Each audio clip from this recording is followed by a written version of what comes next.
c'est vrai. waaw loolu dëgg la.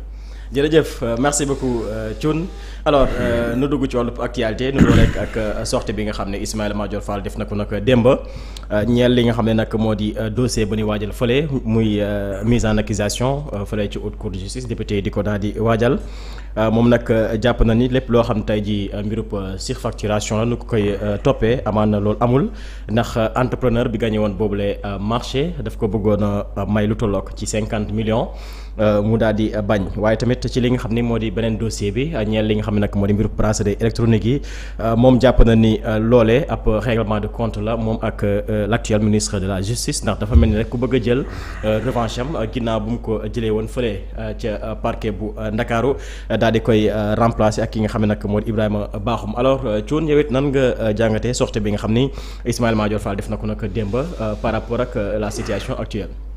waaw Sylla maa ngi lay nuyuwaat déglu naa comme beaucoup de Sénégalais parce que gis naa sax ñu bëri Sénégal démb beaucoup de Sénégalais en tout cas beaucoup de Sénégalais mun naa ko waxee noonu seetaan nañ émission bi parce que am na solo nag parce que daan naa gis bi ay 10 000 alors émission bu amul solo si mooy information yi ngay joxe ma am solo les informations yooyu nag ku nekk mën nga ci am xalaat xalaat yi nag léegi interprétation la ak dégg-dégg ak nga comprendre luñ la waxul léegi moom dafa am question yu bëri mu àddu mais li ci ëpp solo bokk na ci dossier bi tax mu war a dem haute cour de justice mu jàpp ne ñaar la te moom avant moom mu kiy wax sax presse bi wax na ci mooy la corruption présumée d'un montant de 50 millions ak une surfacturation présumée boo xamante ne c'est lié ak li ñu tuddee les bracelets électroniques ak certaines révélations yoo xamante ne yooyu vraiment ay points de vue la joxe ak en tant que professeur mais ci corruption bi foofu man dama ci am benn jàngat boo xamante ne su ma nekkoon place am par exemple en tant que ministre de la justice su ma nit indee jox ma 50 millions pour jéem maa corrompre su ma ko rejeté soo xëyee damay dem wuyu ji parquet da nga ko rejeté pare pour yóbbu ko sa yoon dama lay su ma ko rejeté su ma ko jëlee xam nga su ma ko jëlee moom damaa décidé nga corrompre ma mais su ma amee gëm-gëm éthique ak déontologie gëm ne man waruma jël xaalis corruption su ma amee gëm-gëm boobu su ma la rejeté da ngay jékki-jékki rek waa parquet ne la am nga fi convocation pour tentative de corruption waaw parce que ki mel ni man autorité ministre de la justice le chef d'accord le patron du parquet le procureur de la république le ministre de la justice daf koy mën na ko jox mën na recevoir instruction jaaree ko ci procureur général de la cour d'appel alors nit ki yow mu am sañ-sañ waxuma la magistrat bi quoi yow ministre de la justice yow en tant que seen kilifa voilà waxuma la procureur nga xamante ne tey le procureur de la république tout de suite le président Diomaye président bi mën na ko fi jëlee balaa timis mu jóge fi léegi yow amoo sañ si yow waxuma la kooku nga am sañ-sañ jox ko nag da nga koy jéem a ger mais c'est le ministre de la justice d'accord nga jéem ko ger man à sa place tu le fais ma gëm ne duma laal xaalisu ger damay def li ñu tuddee initier une enquête contre toi peu importe li nga doon parce que jàpp naa ne tu es un présumé corrupteur et yow man da nga jàpp ne man corrompu laa yaa ngi dégg et ñaar loolu la léegi nag loolu est-ce que c'est une faute administrative ou une faute pénale il reviendra à la justice de régler cette question et je pense qu'en tant que ministre de la République loolu leçon bi mu waroon joxe rek mooy waxuma duma ger kenn duma ger waaye kenn du jaaree ger ci man et il devrait donner l'exemple en poursuivant ou en faisant poursuivre kooku nga xamante ni moo ko jéem a jox parce que si la article 159 du code pénal sénégalais dafay wax de la corruption des personnes yi nga xamante ni soit dañuy liggéey ci administration publique wala ñu liggéey ci organisme privé yoo xam ne dañuy am lu ñuy tuddee service public. service public. 159. 160 161 162 yëpp loolu la ñuy wax. mooy corruption guerre. ñaari guerre ñu ne la fekkente ni yow da nga nekk koo xamante ni da nga bokk ci corps administratif. nga nekk ministre nga nekk fonctionnaire nga nekk inspecteur et cetera yaa xam daal loo doon mais tu es un agent public nga accepter lu ñu tuddee ay nga agréé ak li ñu tuddee comment on appelle ça encore ay promesse nga def ay promesse promesse loi bi dafay wax promesse dige yoo xamante ne li ñu ci jublu mooy ger d'accord ak lu ñu tuddee présent. présent ci côté boobu bu ñu lay wax présent du présent teew présent cadeau la ñuy wax loolu cadeau lay tekki cadeau. wala nga accepter nga nangu. wala nga diggee parce que daf ne personne qui aurait agréé ou reçu ou accepté. agréé mooy nga diggee nga joxe. reçu mooy nga jot. accepté mooy nga nangu ko. ñu ne ñii ñëpp boo nekkee ci administration publique wala nga nekk ci koo xamante ne nga nekk ci organisme privé. supposons tey 313 est un organisme privé. mais dafa nekk un organisme privé de service public. soo fi nekkoon di ger da lay topp comme loolu kon ger loi bi ñëpp lay dal. nga nekk ci fonction publique comme nga nekk ci fonction privée. l'essentiel bi ngay def bu dee service public la yaa ngi ci biir léegi ñu ne la lii sëñ bi soo ko amee waroo ko nangu waroo ko def waroo ko daganal. koo mën a doon léegi soo ko gisee donc même la tentative de corruption yow daf ko bañ. kon celui qui a tenté de corrompre ou bien qui a osé tenter de corrompre un ministre de la République. alors ce ministre de la République. sa leçon bu mu waroon jàngale mooy beneen yow di nga tenter di corrompre keneen ku dul ministre. maintenant nag xawma ndax bokk na ci li mu wax ne si je suis contraint je vais dévoiler. devant une commission d'instruction xëy na peut-être dina wax pourquoi il n'a pas fait poursuivre kooku nga xamante ni mooy ki ko indi jox ko 50 millions. et après il cite. ki ko remplacé di Aïssata Tall Sall comme étant témoin. témoin de quoi? témoin de que moom delloo na 50 millions yi waaj. donc c'est ce qu'il a quand même expliqué léegi loolu yëpp si la dafa am solo mais xam nga ñun administration sénégalaise excusez-moi dafa bëri corruption boo xamante ni qui dit pas son nom. waaw xam nga corruption bi mooy cun day nekk benn autorité. DG et cetera te gis nga lu mel noonu ci histoire Cheikh Dieng bi. d'accord may ne ñu fal ma am possibilité di joxe marché. léegi am entrepreneur bu nekk fële pour cuun di ko jox marché yi excusez-moi léegi moom dafay ñëw di neexal cuun. neexal boobu corruption la c'est de la corruption passive parce que sans cuun mu nekk directeur mosuloo ko jox cadeau. mooy cadeau bi noonu wax sànq. waaw loolu léegi cadeau yooyu la ñuy bañ on appelle ça présent. mooy jënd ay oto jox ko. jox ko waaw naan way xaaral ma jox ko billet d'avion. xaaral ma jox ko parce que li tax nga am oto boobu ñu la koy jox c'est lié à la fonction soo ko nekkuloon du la ko jox. la preuve tu as eu 45 ans mosoo am cadeau bu mel noonu. il a fallu que ñu namee la même pas un mois ñu jox la ko kon li tax. c'est parce que ñu ngi xaar bu la ko joxee. booy sëñ bi dañuy faral di wax ne ki la ëmbal xaw ma lan ni ñu koy tuddee. ki la ëmbal sànqal. waaw ëmbal sa kers. loolu la en général c'est comme ça. léegi nag loolu ça c'est l'humain léegi soo ko joxee da nga naan kon man je te suis redevable. donc man soo ma joxee cadeau bi d'accord soo ma joxee genre bii nii jox la oto waa léegi comment tu peux comprendre nit ki jox la par exemple bëgg la jox cadeau. parce que loolu lañ koy tuddee. 50 millions. en retour yow ban njëriñ nga ko amal. cuun da lay may 10 millions nii rek comme ça. mais moom nee na 50 millions yooyu ba nga ko joxee dafa bañ. mais donc foofu est-ce qu'il y a possibilité. les gracieusement. mais il a fauté la faute. bon ça excusez-moi maa ngi koy àtte sax. bëgguma ko àtte damaa juum. c'est-à-dire là. en tant que ministre de la justice. foofu infraction am na fa je peux dire mën naa wax faute administrative par exemple.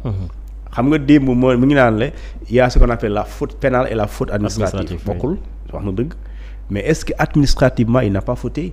parce que yow li nga war a def heure boo ko defulee rek jàppal ne fauté nga. mooy faute mooy li nga war a def d'accord. heure boo ko defulee faute da nga def faute. léegi faute bi grave lourde wala xaw ma nu ñu ko tuddee mais quand même c'est une faute mën nga ko qualifier lu comme noo ko bëggee mais quand même c'est une faute faute bi mooy yow yaay le ministre de la justice garde des sceaux donc yow yaay patron département bi nga xamante dañ ne. lépp lu jaarul yoon ñi ñoo koy régler kon que yow yaa war a njëkk yaa nekk premier kuy régler lu jaarul yoon. donc kooku daf la ne indi jox na la waaw léegi da la ko jox pour quelle fin. pour quelle fin léegi nag loolu moo indi coow Mohamed Dieng ak. Lat Diop foofu dama gis gars yi naan waa léegi pourquoi. kii ne dañ ko kii le corrompu entre guillemets moom moo nee na. Lat Diop dafa jël xaalis ger. lu tax moom léegi moom moo joxe waate te ñu bàyyi ko parce que yoon dafa prévoir loolu. yoon daf ne ñi nga xamante ni nit yi nga xamante ni danoo dénoncer. ñi nga xamante ni dañ leen corrompre ñu dénoncer nit yooyu. ci kilifa yi nekk ci réew mi avant ñuy tijji enquête ci loolu ñooñu kenn du leen topp loolu la loi bi wax. toutefois les personnes qui auront révélé aux autorités compétentes d'accord les faits de corruption avant ñi tijji information judiciaire ci loolu ces personnes-là ne seront pas poursuivies noonu la ko bindee ne seront pas poursuivies kon man tey su ma xamoon histoire de guerre ak benn ministre wala benn directeur ma dénoncé ko laata ñuy tijji information judiciaire suñ ko tijjee même su ma ci nekkee man duñ ma topp. ci gàttal mooy tey ji affaire 50 millions yi bu fekkoon Ismaïla Madior Fall daf ko dénoncé. kenn du ko topp ci kenn du ko yóbbu tey ji sa haute cour de justice. kenn du ko topp waa ji la ñuy topp léegi kon loo ci dégg kon. soo ko dénoncé kenn du la topp avant ñu tijji information. kon soo ko dénoncé wul lu lay def kon. lay topp. c'est aussi simple que ça. soo ko dénoncé yow en tant que ki xam. bu avant information judiciaire bi di am avant ñu def poursuite pénale kenn du la topp donc boo ko dénoncé wul kon buñ ko xamee buñ la ci gisee dañ lay topp c'est aussi simple que ça. alors daanaka sax ay kàddoom yemul foofu yaa ngi koy junj léegi nee na tey jii bu demee ba ci biir lu mu war a wax dina ko wax peut-être nag foofu xëy na ñi mu bokkaloon parti lay junj foofu. mais tamit am na leneen lu mu waxaat par rapport ak li nga xam ne nag moo di l'administration rawatina li nga xam ne nag moo di le parquet de Dakar bu ñuy xamal ni des fois dafa am ñenn ñu koy dee ñu si bëri jàppee que ni xëy na dafa am topp bu nekk ci li nga xam ne nag moo di administration bi rawatina li nga xam ne nag moo di le parquet de Dakar est-ce que foofu aussi deful benn erreur par rapport ak li mu wax ci parquet bi. waaw loolu erreur de com la. erreur de com. waaw parce que seetaan naa mu ne des magistrats que j'ai formés. Des magistrats que j'ai formés. Alors, ça c'est une relation entre étudiant et professeur. Et magistrat bi tey soo ko saaga woon fii dañ lay toppee pour outrage au magistrat.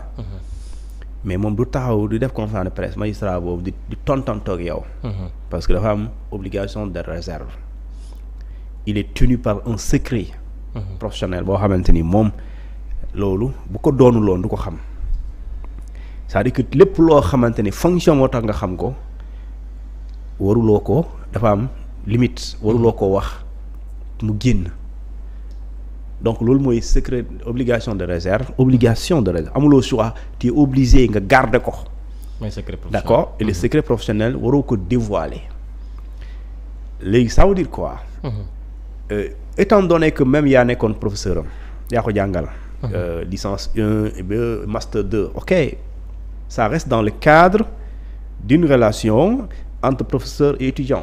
Cet étudiant qui est devenu magistrat ou avocat il est dans un cadre professionnel c'est-à-dire que information yooyu muy am. c'est comme tey dossier bu nekk enquête bu nekk en cours nga ñëw di ko révéler ko sottil ko lépp ne ko enquête am na bu nekk dik wala am na dossier bu ñu lay waajal. Je dis bien ça même boo ko waxee d'accord dina jafe maintenant soo ko laajee kan la bon je pense pas que dina la wax diw la. loolu bon xaw ma je pense pas que dina la ne tel magistrat la wala magistrat Y la. léegi nag dans tous les cas mooy lii magistrat yi di def ñoom dans le cadre de le travail. dafa nekk dans le cadre professionnel. Ça c'est des secrets c'est des informations yoo c'est comme tey médecin bi parce que xam nga le médecin. soo demoon tey di fa faju même sa jabar bu ñëwee waru ko jox sa information. su ko génnee yoon da ko dal ci kaw loolu lañu tuddee le secret professionnel il a violé votre lu ñu tuddee votre secret non secret médical d'ailleurs moom loolu ci moom secret professionnel la mais yow lu mu jàllale xibaar yooyu c'est un secret médical ci yow mi nga xam ne yow yaa nekk le concerné et loolu yow yaa ko moom kenn waru koo divulguer soo ko génnee ci mbedd mi dañ lay jàpp tëj la en tant que koo mën a doon da nga koy moo tax tey document bu fuité kenn du nangu ne maa ko njëkk a jot. administration yenn document yi kenn du nangu ne maa ko njëkk a jot parce que buñ la xamee yow rek lay tëj. Sonko bu ñu xamee ne document am examen yi ñu defoon mu génn ci mbedd mi. ministre de la justice génnewul communiqué ne enquête dañ koy def. kan moo wax ne maa ko njëkk a jot. waaw je pense que donc ça c'est tenu privé. et confidentiel. léegi nag moom nee na un jour bu waree wax. dina wax. parce que condition bi mooy si je suis attrait. devant la barre de la commission d'instruction maanaam bu ñu ma woowee. ci kanamu commission d'instruction bi dinaa wax si je suis contraint. et la contrainte c'est quoi? C'est lorsque monsieur vous serez appelé à répondre à des questions des enquêteurs. et sinon sans les réponses ñu gis ne amuñu suffisance de ñu tuddee d'éléments. yow ci yow pour contester li ñu lay waxal. et pour te maintenant yow pour te dédouaner. d'accord il faut nga wax effectivement lan mooy lan ak lu ne lu tax mu am parce que daf ne li tax ñu may topp. su ma ci tolloo dinaa wax lu tax ñu génnee dossier boobu léegi nag loolu c'est intéressant. dossier boobu mooy lan et dans le voie quelque part il parle de vengeance. mais vengeance aussi tubaab la. waaw daanaka sax ci vengeance boobu aussi il faut des benn taxaw seetlu. parce que comme yaakaar na ni mbirub surfacturation bi ñuy wax jëmale ko rek ci mbirub bracelet électronique yi du lenn lu dul vengeance bi nga xam ni le ministre de la justice Ousmane Diagne actuellement daf koy jël par rapport ak nu mu ko jëlee woon en tant que procureur général bu ma juumulee. remplacé ak ki nga xam nag moo Ibrahima Bakhoum moom jàpp na ni loo fayantoo boobu moo tax nu yëkkati boobu le dossier mais surfacturation amul. waaw léegi nag xam nga ci Thioune vraiment. mënoo ko jaay doole. dama am nijaay ci dëkk bi am nag ak ay bàjjen ci dëkk bi d'accord bu dee dañuy doxal dëgg rek mais mënoo inventer le dossier Thioune nag vraiment tey est-ce que nit mën na taxaw fii ne xaaral ñu inventer le Thioune bon donte nit moom ku ne pexe bëri na. waaye lu mu bëri kenn mënuma inventer le dossier bu nekk ministère de la justice nag vraiment. parce que man nekkuma ministre. nekkuma directeur absolument rien kon mënoo ma inventer dossier. bu nekk foofu. léegi nag li am solo mooy dañ ne vengeance. vengeance tubaab la. fayantoo mooy vengeance du noonu. mooy fayantoo mooy kon am na lu jiitu fayantoo bi. parce que bu dee ci da nga koo tekki ci langage comme mooy réaction lay nekk. mais l'action alors c'était quoi? L'action c'était quoi lan moo l'élément déclencheur de la réaction. Pourquoi il y a eu réaction? C'est parce que dafa am action. Les actions boobu c'était quoi? Bon man je pense que dafa am lu mu expliquer. mooy affectation magistrat yi. magistrat yi xam nga dañ ne les magistrats du siège mënoo leen dafa am principe boo xamante moo leen protéger. Le principe de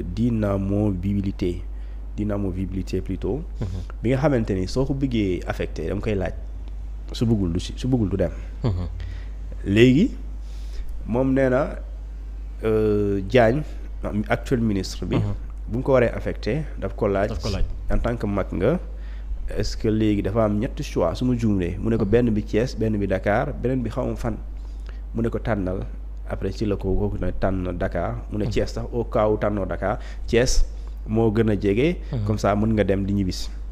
donc mu nekk ne jàpp na ne loolu affectation bu ñu ko maanaam affectation bi lépp mooy changer poste bi la rek. neexu ko léegi nag puisque may da ngay liggéey administration moom même des fois dina la changer du la neex mais da ngay dem. soo demul nga def demande d'indisponibilité rek mais quand même soit da ngay liggéey wala ñu sanctionné la. parce que dafay mel ni abandon de poste. léegi nag moom nee na léegi ministre bi dafa ñëw ñu nommé ko mu ñëw di fayantoo ak moom. mais je pense que tey même si dafa bëggoon fayantoo tey supposons que c'est une vengeance supposons. le ministre Ousmane Diagne ne peut pas se venger de Ismaïla Madior Fall sachant qu'il y a pas un dossier qui le concerne. mënul nekk léegi nag la question mooy il dit le bracelet électronique xaw ma 2 millions de francs CFA. alors il reviendra maintenant ñu def enquête pour xam bracelet électronique yooyu. fan lañ ko jëndee ban usine moo ko fabriqué. usine boobu ñaata la ñuy jaayee. li ñu tuddee l'unité. ak buñ ko loolu nga def lu ñu tuddee demande de prix. demande comparative de prix c'est-à-dire que tey diw moo la ko jaay. nga ne diw ñaata nga ko jëndee nga dem vérifier loolu yomb na. c'est-à-dire que loolu jafewul maa ngi commandé mburu ma ne mburu bi miche bi 500 laa ko jëndee boulangerie Silla. ma dem ñu gis ne njëg bi dafa xaw a kawe. mais da ngay dem ci boulangerie bi nga ne ko est-ce que mës nga yow di ngay jaay mburu 500 c'est ça. loolu pour man loolu du problème léegi nag li nga xamante loolu fait yooyu su amuloon. ministre de la justice aussi quel que soit lu mu bëgg mu ñu topp la d'accord mënuñ la topp nag. parce que fait bu amul vraiment mënuñ la créer parce que pour nga am poursuite il faut mu am fait wala nga jàpp ne am na ay mbir yooyu bu amul nag vraiment wax lay nekk rek waaye du doo topp kenn nag. topp la moom du doon lu yomb. alors Thioune dañuy àddu